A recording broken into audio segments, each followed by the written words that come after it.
I want to take you back to a moment in your life that you didn't choose. Maybe it was the day you got laid off. Maybe it was the breakup you didn't see coming. Maybe it was when someone you trusted let you down. We've all been there.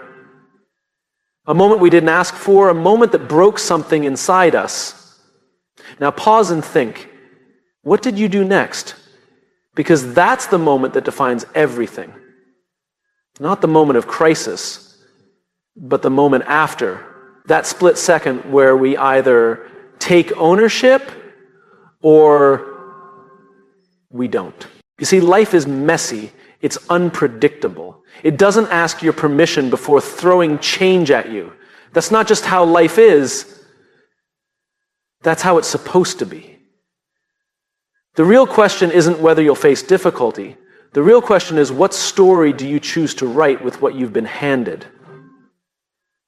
There's a mindset that changes lives instantly, not in theory, not eventually, but the moment you choose to adopt it. It's the mindset of ownership over circumstance. Let me explain what that really means.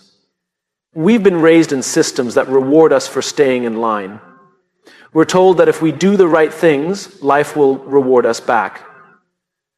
Get the degree, get the job, get the approval. But life doesn't play by the rules we imagine. And when things go wrong, our first instinct is to point outward. It's my boss. It's the economy. It's my upbringing. It's bad luck. And look, those things matter. Your environment influences you. But it doesn't define you. What separates the fulfilled from the frustrated isn't what they've gone through. It's what they do with what they've gone through. It's not about denial. It's about direction. You can acknowledge pain and still choose power. Ownership says, this happened, I didn't choose it, but now it's mine to deal with. That changes everything. Because when you take ownership, you stop being the victim of your story and you become the author of it. Let me tell you about a man I met once at a workshop. Let's call him Carlos. Carlos had been through hell. Childhood trauma, financial collapse, addiction, and loss. When he stood up to speak, you could feel the weight he carried. But his voice didn't shake. His hands didn't tremble. He spoke with a strange kind of peace. And he said something I'll never forget. I spent 20 years waiting for someone to save me. Then one day I realized I was the only one coming. That was the day everything changed for him. You see, ownership is not a concept. It's a decision. A decision to respond instead of react. To lead your life instead of just living it. To stop waiting for life to get easier and start deciding that you will get stronger. It doesn't mean you're to blame for everything that happens. It means you're responsible for how you rise from it. There's a quiet kind of power in that. Because when you stop assigning blame, you start reclaiming energy. And energy is the fuel of transformation. Think about it. How much time have we all wasted ruminating on the why something happened instead of focusing on what now? Ownership is the shift from explanation to execution. It says, yes, that was unfair. Yes, I wish it was different, but I'm not waiting anymore. I'm building. I'm choosing. I'm moving forward. It's uncomfortable, yes, because once you accept that you're in charge of your life, you no longer have excuses. But that's also where your freedom begins. When you take ownership, you start showing up differently in relationships. You stop expecting others to complete you and start meeting them from a place of wholeness. You start setting boundaries. You start leading with integrity, not insecurity. In your career, ownership makes you proactive instead of reactive. You stop waiting for direction and start creating impact. Leaders are not those who have the most power, they're the ones who take the most responsibility. Even in your health, your mindset shifts. It's no longer about discipline forced from outside. It becomes a matter of internal alignment. This is my body, my mind, my energy. I will care for it not because I have to, but because I choose to. That's the kind of mindset that moves mountains. But let me be clear. Ownership is not a one-time choice. It's not a motivational burst. It's a daily decision. Every morning, you get to decide, will I hand over my power to my circumstances or will I reclaim it? And every day you choose ownership, you strengthen your identity. You begin to see yourself not as someone life happens to, but as someone who shapes life, even in the storm. We don't become powerful when we win. We become powerful when we refuse to give up in the face of things we can't control. That is what builds character. That is what builds peace. That is what builds a meaningful life. So the next time something goes wrong, and it will, pause, breathe. Ask yourself, what would it look like to take full ownership of this moment? Then do it. Act. Lead. Take the first step. Because the truth is, your life doesn't change when the world gets easier. It changes the moment you decide that the world doesn't get to dictate who you are. That mindset of radical ownership can shift everything instantly. And when you carry it with you, through success and struggle alike, you stop chasing power and start living with it. And that changes everything. We live in a world obsessed with results. It's everywhere. Likes, followers, titles, salaries, scores, promotions, outcomes. From the time we're children, we're taught to chase the finish line. Win the trophy, they said. Get the grade. Then later it becomes get the house, get the car, get the position. And somewhere along the way, we start defining our worth by how far ahead we are or how far behind. But the truth is, this obsession with the outcome is exhausting, and worse, it's hollow. Because no matter how much we achieve, the feeling of not enough comes back. It always does. The goalpost moves. You reach the summit only to find another one in the distance. But there's another way to live. A mindset that doesn't wait until the end to feel proud. A mindset that doesn't depend on applause or recognition to feel valuable. It's a mindset that flips the entire script. Fall in love with the process. I remember meeting a young athlete, maybe 22. He was disciplined, focused, incredibly talented, but something was off. He was burnt out, not because he didn't love the sport, but because he felt like every game, every play, every move was a test, a pass or fail. He was chasing perfection, chasing numbers. And when I asked him what first made him fall in love with the game, he paused, and then he smiled. The training, he said. I used to love the training. The smell of the gym, the sound of my shoes on the floor, the rhythm of getting better. And that was the moment. The process. That's what he had lost. And that's what he needed to return to. You see, when we measure our value by the outcome, we become transactional with our lives. We start showing up only when there's a prize at the end. Because not every effort gets rewarded in the short term. Not every good decision leads to immediate validation. But it always contributes to who we're becoming. The process is where the transformation happens. The process is where the identity gets built. Outcomes are snapshots. The process is the story. I once read a story about a violinist who practiced alone in a basement for 10 years, not for fame, not for an audience, but because the practice itself made her feel alive. The outcome wasn't guaranteed, but the process, those hours of focus and flow, that's what shaped her. We need to stop asking, what will I get if I do this? And start asking, who will I become if I keep doing this? It's a different question. And it leads to a different life. When you fall in love with the process, you're no longer fragile. You don't break down every time progress is slow. You don't quit just because recognition is delayed.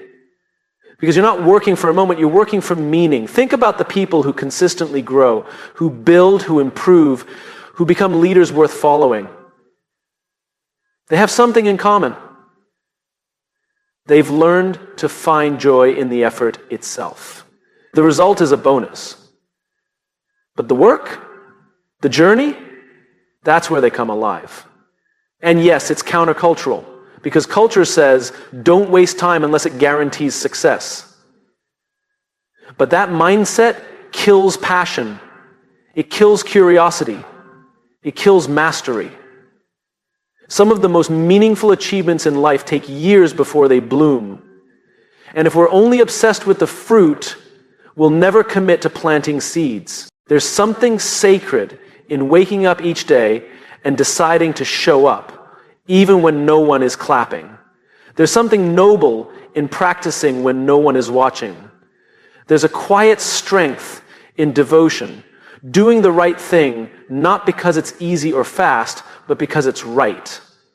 We all admire those who stay the course, the ones who push through when it gets boring, when it gets hard, when the reward isn't obvious. But here's the truth. They aren't superhuman. They've simply chosen to fall in love with the work. And that mindset protects them from discouragement, because their sense of purpose isn't tied to outcome, it's tied to effort. In relationships, the same principle holds. It's easy to get caught up in expectations. What do I get out of this? But the real beauty is in choosing to be present, to serve, to grow together, not because you're owed something, but because it's worth building. Love, like mastery, lives in the daily practice. In business too, the process matters more than the promise. You don't build trust overnight. You don't build impact in one move. The businesses that last are the ones that commit to integrity in every decision, even when the numbers aren't immediate. They know something others forget. Process compounds. Devotion to process builds character. It creates emotional resilience. It teaches patience, humility, consistency, and grit. Those are the qualities that change lives, not overnight success. I get it. Results matter. They do. But they're only part of the picture. The bigger part is who you become in pursuit of them. Because the truth is, most people don't fail because they're not talented. They fail because they didn't commit long enough to the process that would have unlocked that talent. When you shift your mindset from outcome to process, your entire relationship with growth changes. You start seeing every setback as a lesson, not a loss. You start seeing each day not as a test, but as a training ground. You start to trust the slow burn. And over time, something magical happens. The results start to come not because you chased them. So the next time you catch yourself asking, what's the point if it's not working yet? Remind yourself, this moment is the point. This repetition, this effort, this focus. That's where greatness is born. If you want a mindset that will change your life immediately, choose this one. Stop chasing the trophy. Start honoring the training. Don't measure your day by what you achieved. Measure it by how fully you showed up to the process. That's where the change begins. Not someday, not later, now. There's a pattern I've noticed over the years, one that shows up in athletes, artists, entrepreneurs, students, leaders. It's this subtle, dangerous waiting game. They tell themselves, one day I'll be confident. One day I'll feel like I'm ready. One day I'll step into who I'm meant to be. But here's the hard truth. There is no one day. There's only now. The people we admire most aren't waiting for a moment of transformation. They're acting from it before it even arrives. Most people are stuck in a loop. They believe they need to achieve something before they can become something. Once I lose weight, I'll feel healthy. Once I get the promotion, I'll feel like a leader. Once I launch the business, I'll be an entrepreneur. But that mindset traps you because you're always reaching, never becoming. The mindset that changes everything immediately is the opposite. Instead of chasing the outcome, you adopt the identity. You don't wait to feel like the person you want to be. You decide to become that person now. Let me tell you a story. A few years ago, I met a man who'd just run his first marathon. He wasn't a professional athlete. He wasn't even particularly fit when he started. He was an accountant, a father, a regular guy. But when I asked him what the hardest part was, he didn't talk about race day. He didn't talk about the long runs or the blisters. He said the hardest part was convincing himself that he was a runner before he'd ever run a mile. And I didn't believe I was that kind of person, he said. I kept saying, I'll call myself a runner when I run a half marathon. Then it became, once I run a full one. But the shift happened when I woke up one day, put on my shoes, and said out loud, I'm a runner. That's the day everything changed. He became the identity before he had the outcome. And it worked. Not because he tricked himself, but because identity shapes behavior. Once he saw himself differently, he started showing up differently. That's what most people don't realize. We think action creates identity, but identity also creates action. It's a loop, and it works in both directions. If you want to write a book, don't wait until you get published to call yourself a writer. Start writing, start thinking like a writer, start structuring your day like one. Wake up early and protect your creative time like your life depends on it, because in a way it does. That identity shift will drive the habits that eventually create the outcome. This is the reason people struggle with consistency. They try to change what they do without changing who they believe they are. They say, I'm trying to get fit, instead of I'm someone who values health. They say, I'm trying to wake up early, instead of I'm the kind of person who starts their day with intention. Language matters. Self-talk matters. Because every time you declare something about yourself, your actions begin to align with that belief. I once worked with a leader who was struggling with confidence. He'd just been promoted, and despite his title, he felt like an imposter. He kept saying, I don't feel like a real leader. And so he acted cautiously. He second-guessed himself. He avoided tough conversations. But here's what we did. We didn't try to fix his leadership skills. We worked on his identity.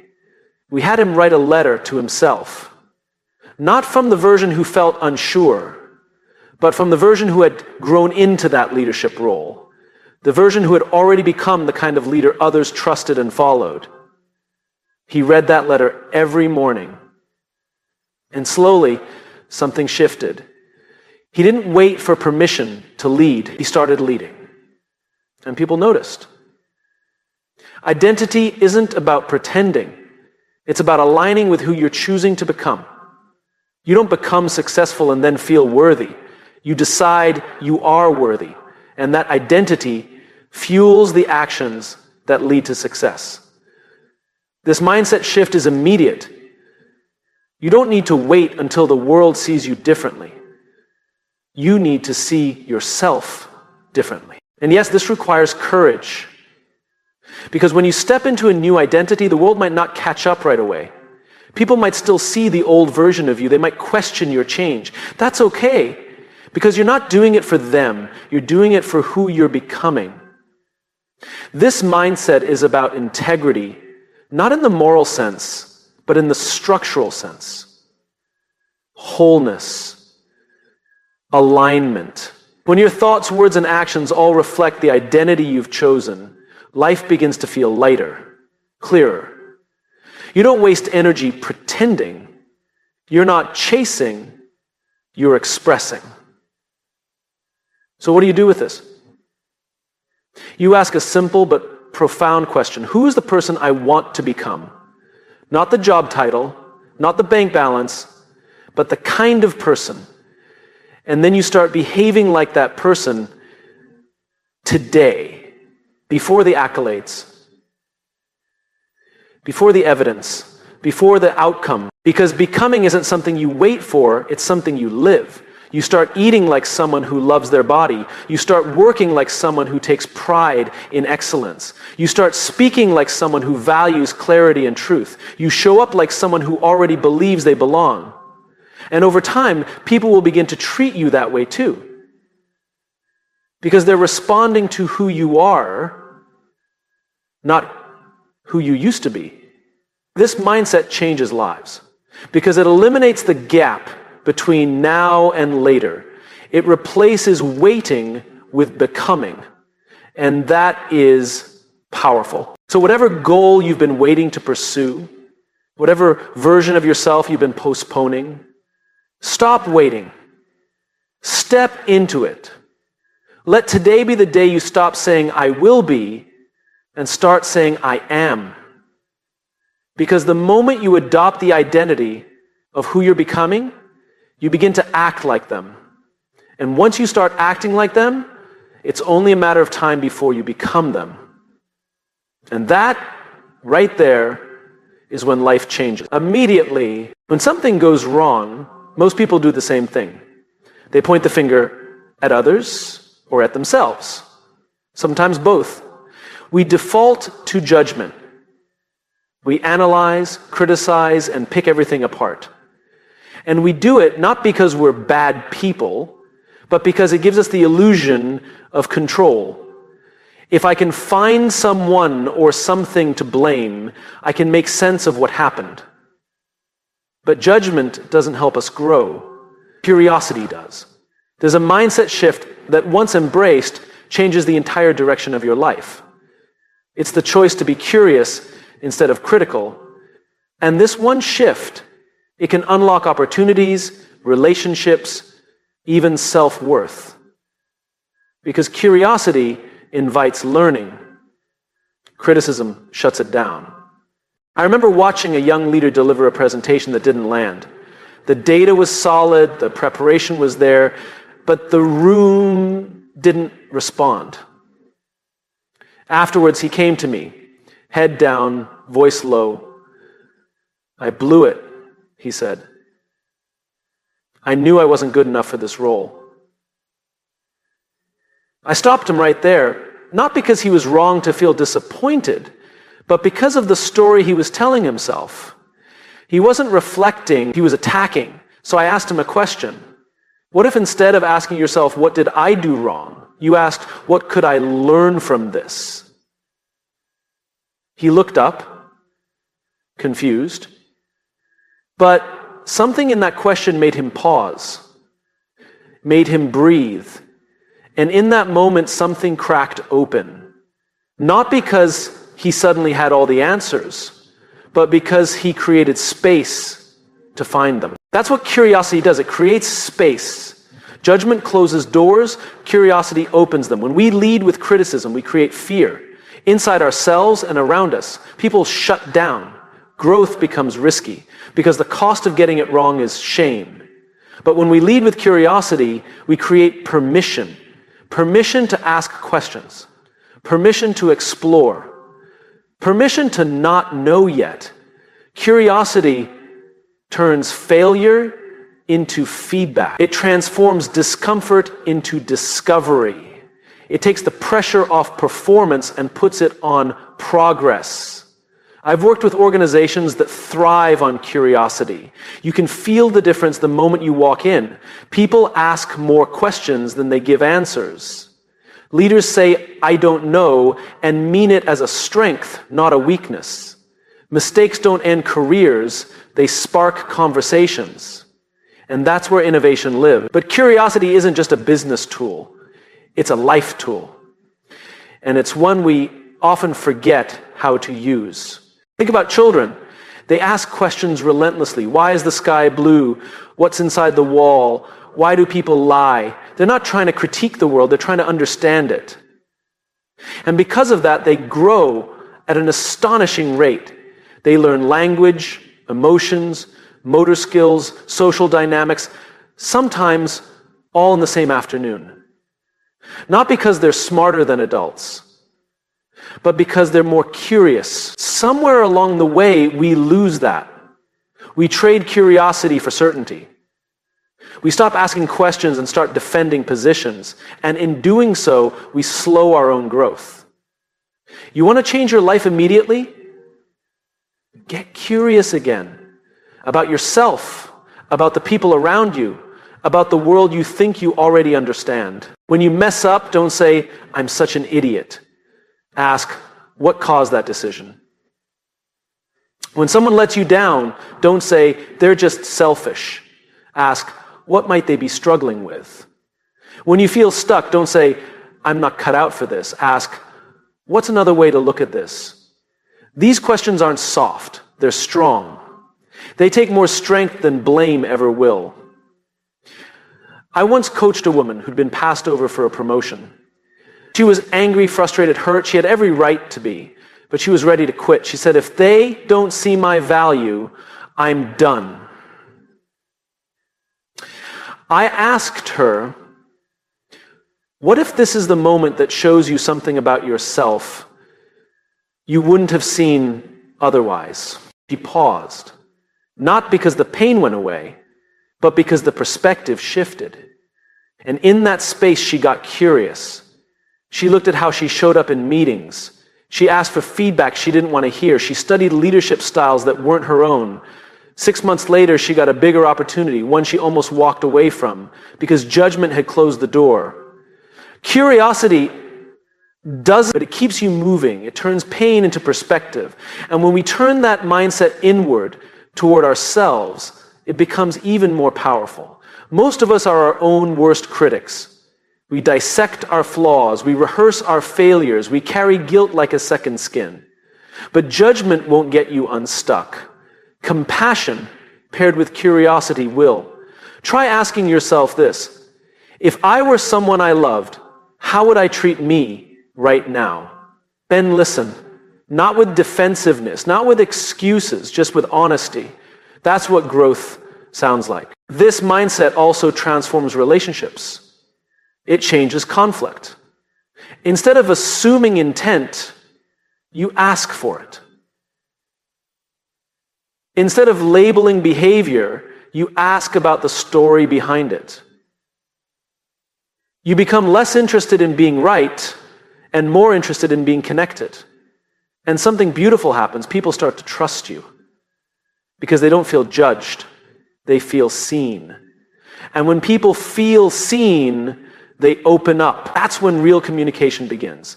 That's when change begins. There is nothing soft about curiosity. It requires humility. It requires patience. It requires a willingness to be wrong and to still keep asking. But the payoff is enormous. A curious person doesn't wait for life to hand them answers. They go looking. They read. They listen. They explore. And because of that, they grow faster, love deeper, and lead better. So if you're standing at a crossroads in your life, whether it's your career, your relationship, your identity, don't rush to judge. Don't default to criticism. Don't shut down because you don't know yet. Get curious. Ask what's here for you. Ask what this is trying to teach you. Ask what you haven't yet seen, because that simple shift from judgment to curiosity can unlock everything. And the moment you choose it, your life starts to change. Immediately, there's a strange thing about motivation. It doesn't always show up when you need it. Some mornings you wake up and you're ready to take on the world. Other days, the same goals feel heavy. You look at your to-do list, your commitments, your promises to yourself, and none of it feels urgent. None of it feels worth the effort. The mood's just not there. And that's the trap. Because if your life is built around how you feel in the moment, you'll always be chasing consistency and never quite finding it. The day you feel tired, you'll skip the workout. The day you feel discouraged, you'll avoid the work. The day you feel insecure, you'll hide instead of speak up. And slowly, over time, your life becomes a reflection, not of your values, but of your moods. There's a mindset that can flip this entire pattern. It's not glamorous. It doesn't come with instant gratification, but it creates a kind of internal power that nothing can shake. It's the mindset of living by values, not moods. I once sat with a founder of a growing company who told me something simple but profound. He said, I don't trust my feelings in the morning. I trust my commitments from the night before. It stuck with me. Because it's so easy to feel like your present mood is the most honest version of yourself. But it's not. Your mood is just a snapshot. Your values are the story. When you live by values, your actions aren't negotiable based on how your day's going. You're not at the mercy of emotional weather. You know who you are, what matters to you, and how you want to show up, even when it's hard, even when it's boring, even when no one's watching. It's the difference between the person who says, I'll be there if I feel like it, and the one who says, I'll be there because I said I would. One is a servant to comfort, the other is a servant to integrity. I met a woman years ago who trained for a triathlon while raising 2 kids, working full-time, and recovering from a serious injury. I asked her how she stayed consistent. She didn't talk about energy or motivation. She said, I decided that being disciplined was a way to respect myself. Her value was self-respect. That's what she showed up for. Not the medal, not the applause. Her decision to train every morning had nothing to do with how she felt at 5 a.m. It had everything to do with who she wanted to be. We underestimate how powerful it is to build our lives around principles, not goals, not moods, principles. Think about trust. It doesn't come from one big emotional moment. It comes from consistency, from being reliable, from showing up the same way regardless of the mood you're in. The leader people trust isn't the one who's most charismatic on their best day. It's the one who holds the line, who treats people with respect whether they're feeling confident or exhausted. You become dependable not by managing your emotions, but by submitting them to something greater, your values.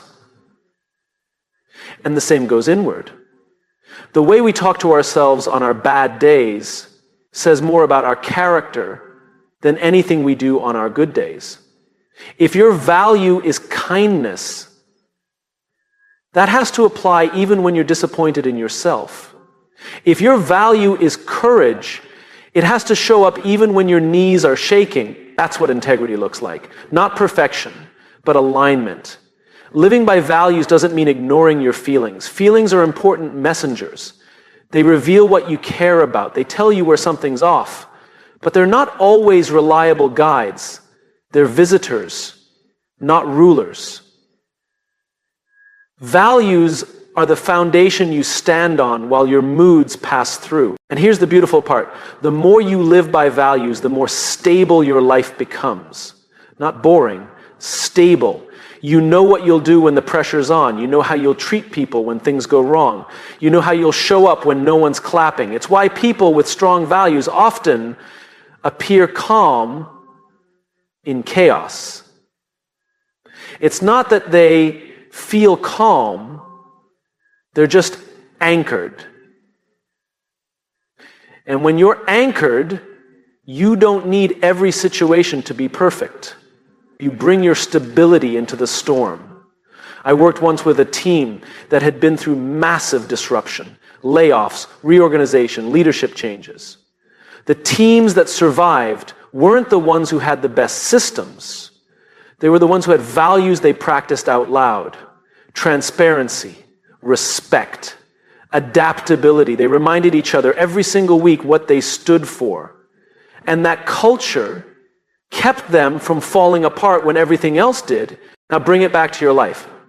What are your values? Not the ones you think sound good, but the ones you actually want to live by, the ones you want your future self to thank you for. Write them down, 1 sentence each.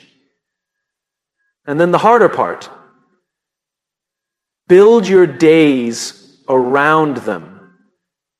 If your value is growth, keep learning even when no one's grading you.